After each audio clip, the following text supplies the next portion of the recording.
ஒரு நாள் மழை நின்றதும் வானத்தில் பெரிய ரெயின்போ தோன்றியது. வூஃபி கண்கள் பெரியதாயிட்டு அதை பார்த்தான். இதுக்கு பின்னாடி என்ன இருக்குமோன்னு சிந்திச்சான்.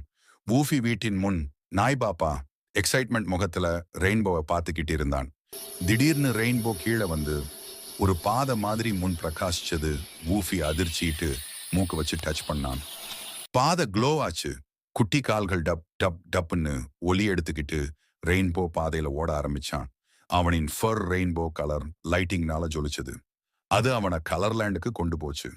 அங்க எங்க பார்த்தாலும் சிவப்பு மரங்கள், ஆரஞ்சு காற்று, பச்சை மலைகள், நீல நதி எல்லாமே நிறங்களால திளைத்துக்கிட்டு இருந்தது. அங்கே ஒரு சின்ன கலர் ஸ்ப்ரைட், கலர் ஃபேரி வந்துச்சு. வூஃபி, எங்களுடைய உலகம் டல் ஆகிறது, நீங்க வந்ததால மீண்டும் ஜொலிக்குதுன்னு சொன்னாங்க. வூஃபி வாலாட்டிட்டான். ஸ்ப்ரைட் ஒரு டைனி பெயிண்ட் பிரஷ் வூஃபியின் காலில் வச்சது. ஓடும்போது அவன் போன இடமெல்லாம் நிறமா மாற ஆரம்பிச்சு. ஊதாமலை மஞ்சள் மேகம், பிங்க் பூக்கள் எல்லாம் வூஃபி ஓடுற இடத்துல உருவானது. ஸ்ப்ரைட்ஸ் எல்லாம் வந்து சந்தோஷமா வூஃபியை தூக்கி கொண்டாடினாங்க. You saved our colour world வூஃபி.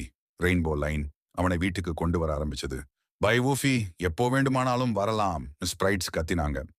வூஃபி வீட்டுக்கு வந்து படுத்துக்கிட்டான். கண்களை மூடும்போது அவன் ஃபர்ல் இன்னும் ரெயின்போ நிறங்கள் ஜொலிச்சது. அது அவன் உண்மையிலேயே ஒரு மாய உலகத்துக்கு போயிருக்கான் என்று சொன்னது. வூஃபி சிரிச்ச முகத்துல படுத்து அவன் கையில் ஒரு சின்ன ரெயின்போ ஸ்பார்க் மட்டும் இருந்தது. ரெயின்போ லேண்ட் கொடுத்த தேங்க்யூ கிஃப்ட். கதை பிடிச்சதா?